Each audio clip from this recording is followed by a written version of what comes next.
Hello. I'm gonna go for a walk with Rico, and we're gonna find a good napping spot. I'll take you along with us.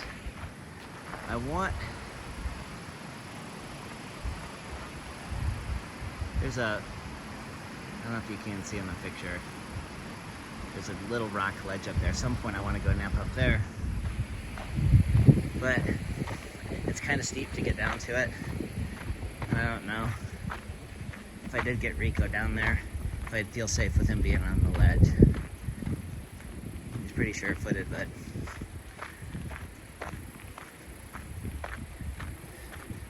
so I'm gonna walk down this road about half a mile and then hit up the mountain. So probably, depending on where I go, it'll probably take me an hour to get up there. So we'll be right back. Okay, I'm halfway up. This results of the Cameron Peak fire, or it gets way worse over here. But I think what I'm gonna do, since I brought tons of water and too many rocks, is there's that rocks you're just looking at. I'm gonna go up here. There's a little knoll. We'll find us a little spot. Where'd it go?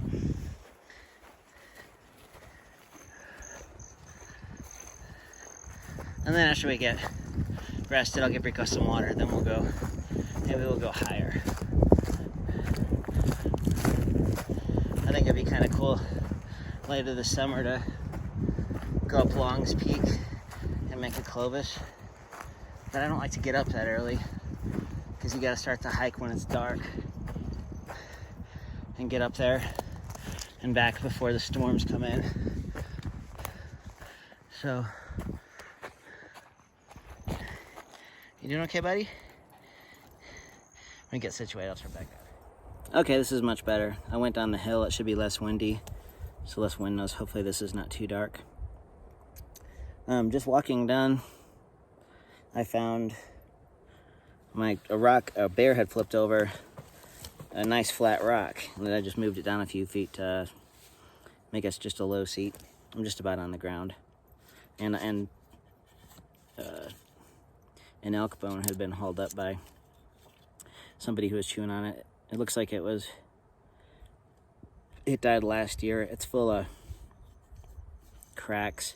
This kind of bigger bones weather so much. If you want to use them for napping, you have to make a way for the oils and moisture to escape, and then let them season up, not in the bright sun, because the sun just eats them up.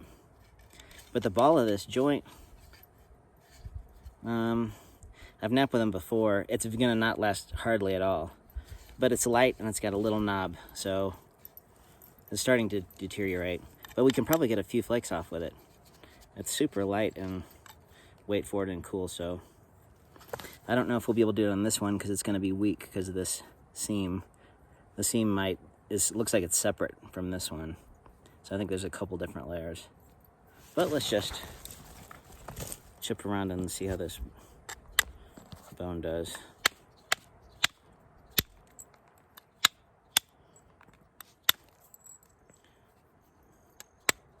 The hip bone's connected to the leg bone.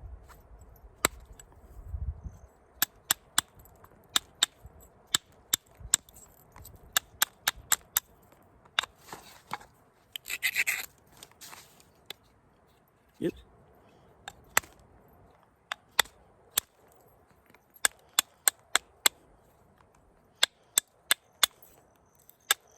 I think a lot of these bones were used and then it's a lot easier when you're hunting and you're killing a lot of stuff, and you can kind of bury stuff or keep stuff out of the weather too bad. You can come back and you can use it. It just got a short shelf life.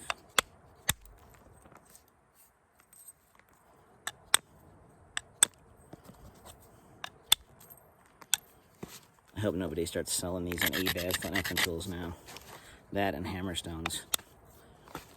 People who know how to nap with this stuff would never try to sell it to you. Well, unless they do know how to and they're going to sell it to you, then go get your money, kid.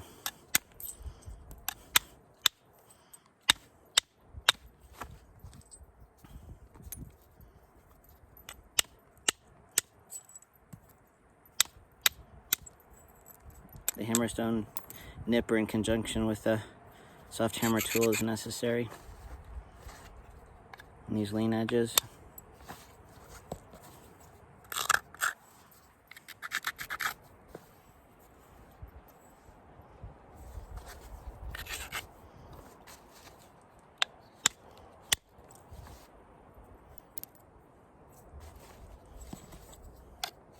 I always want to use the wrong side of that.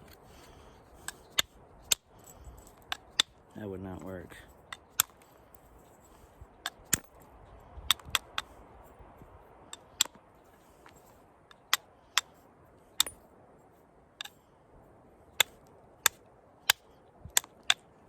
The benefit of hiking around and doing napping out here is that I find all kinds of good usable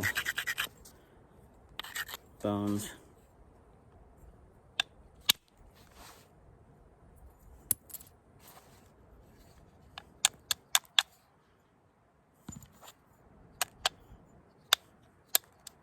If I were to just blank on this stuff, in 30 seconds I would have had this tool spent. But if I use the hammerstone and I'm a little bit careful, I think I'll be able to do okay.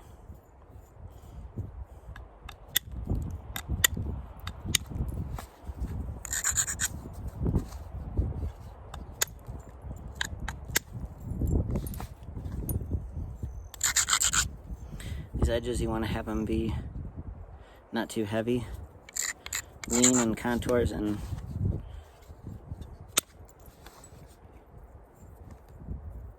tiny little platforms.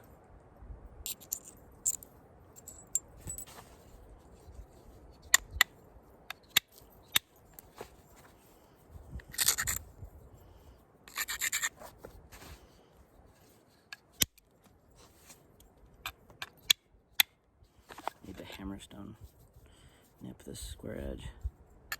I still give myself a 40% chance of getting something out of this rock due to this seam.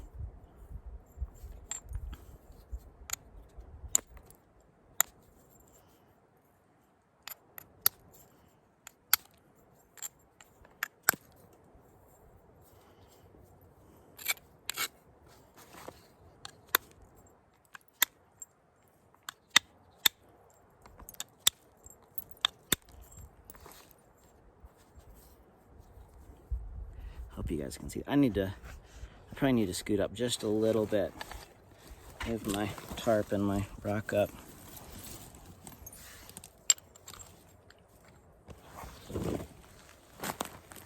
Look at how cool my outfit is.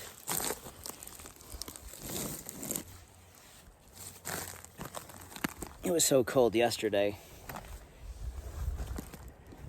And I put an extra layer on just in case. Apologies to all you guys in Texas that are in the desert Southwest that are enduring record heat waves.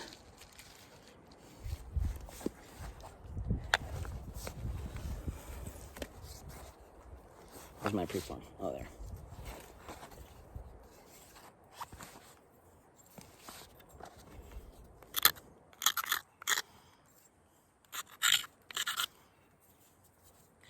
I need to nip this. Hitting on cortex with a bone is going to be too shocky for my seam. So I'm just going to nip this down. I sort of hit in two spots. Now that ought to be lean enough. I can get just a small flake.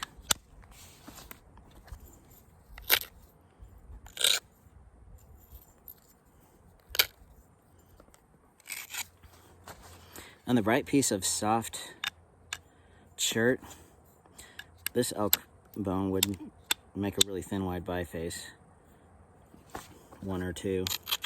And then what happens is, once you start wearing in the pitting it too much, it just gets soft quick. The animal's joint isn't meant to, the cartilage is gone obviously, so the hard round layer of bone just under the cartilage is all you get.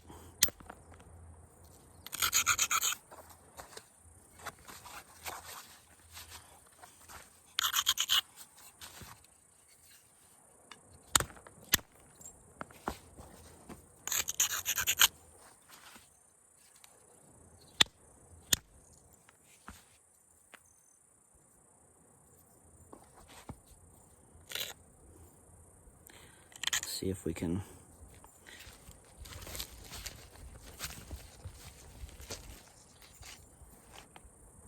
take this platform and actually the position of on the edge right here to come up and over. I could do it, but I'd only get some of it. So I'm probably better off to just turn it down and go the other way.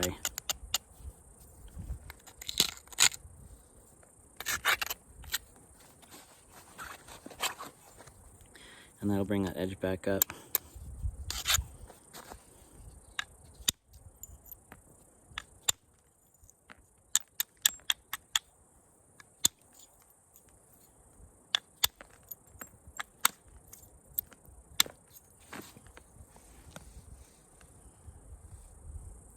I'm moving that edge back this way.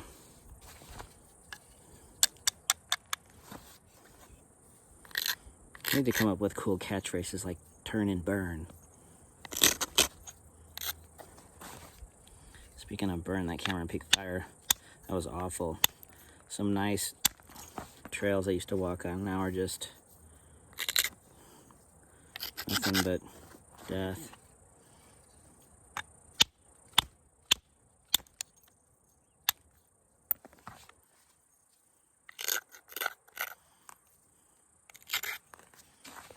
We might be able to.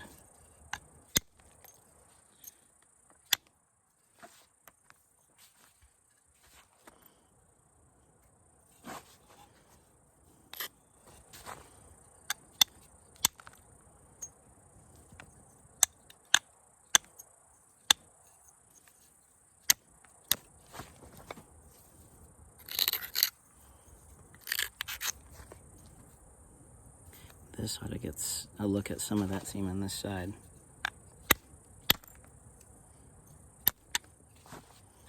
It went in and it didn't quite expose it.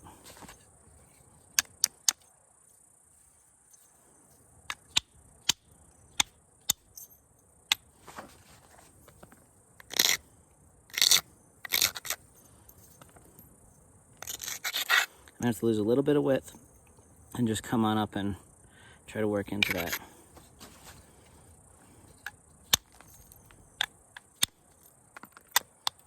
I'm holding this preform a little higher than I normally would because I scooted up and now we're going to be low on the frame, so.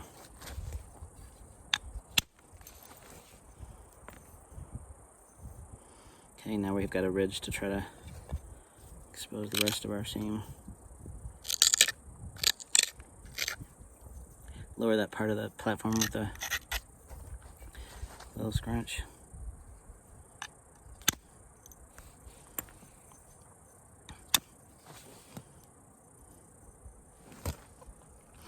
And now I've got it started. I'm going to go ahead and trim this down a little bit and then try to get it from this side. This would be super easy with the punch, but I'm having fun working with this leg bone, although this preform is at the size where it's a little small for this, but it's fun, so.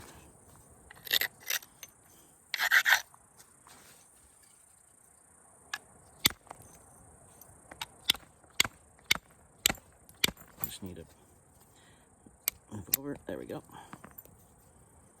Now see the little ridge I made?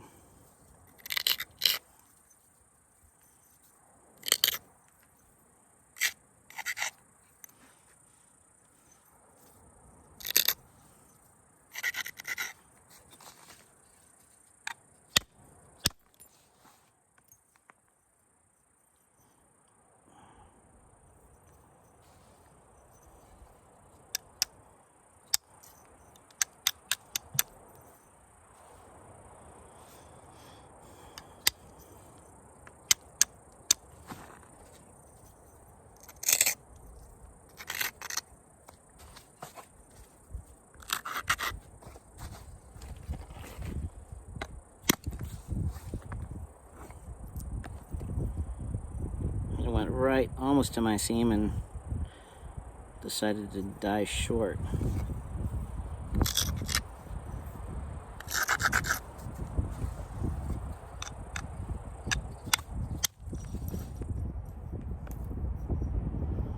Cleaning into the seam there. It looks like The seam is deeper than the plane that I just did a basal thinning flake from, but I don't think it's going to be too deep that this is going to break. However, there we go.